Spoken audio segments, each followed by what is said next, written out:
The outing. Pizza. Right, class 6. Right, class 9. I'm talking. I want complete quiet. And that includes you, Alex Alexander. Yes, you. No need to turn around, Alex. There aren't any other Alex Alexanders here, are there?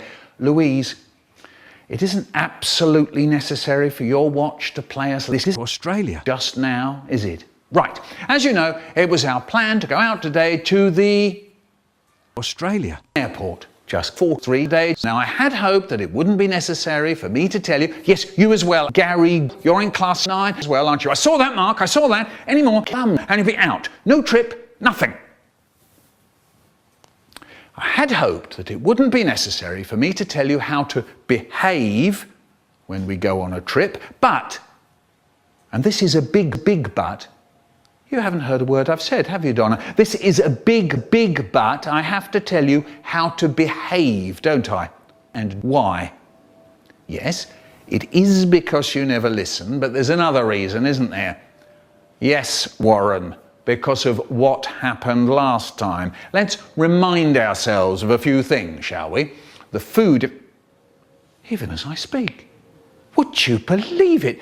I can see that Fan has opened her lunch box of pizza. I don't believe it. I really don't. Do we have lunch at 9:15 at school? No, we have lunch at 12:15. But Fan, you've already begun yours. If you remember last time, Joanna had eaten her plums before she even got to school. Lloyd sat on his can of drink and burst it, and Alfred put one of those little chocolates in his pocket, and yes, it melted. Yes. So remember, lunch is when? 12:15. Correct. Now, perhaps, I thought, when I got up this morning, I won't have to tell class 6 and class 9 about what to do when we get to the station. But then I remembered David's little gang, who decided they wouldn't wait for me to tell them what train to get on. And before we knew it, David and his little gang were heading for the seaside on their own. Now, when we get to the Australia airport, of course you're not listening, are you, Lydia?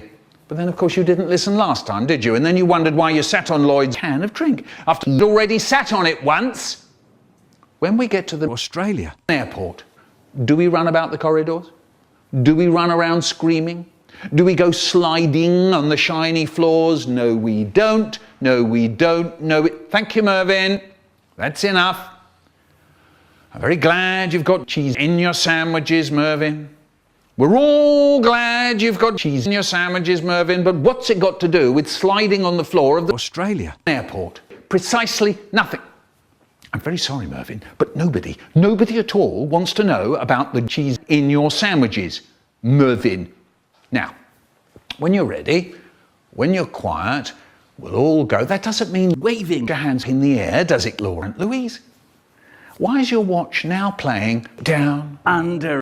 Yes, I know it could be up, over, Zoe, but that isn't what we're talking about now, is it? Mervyn, if I hear about your sandwiches, your cheese, or the cheese in your sandwiches, if I hear about any of it once more, I shall give them to the ducks. Yes, Richard, what do you want? I don't know what ducks, Richard. Any ducks. Right, when there's complete quiet,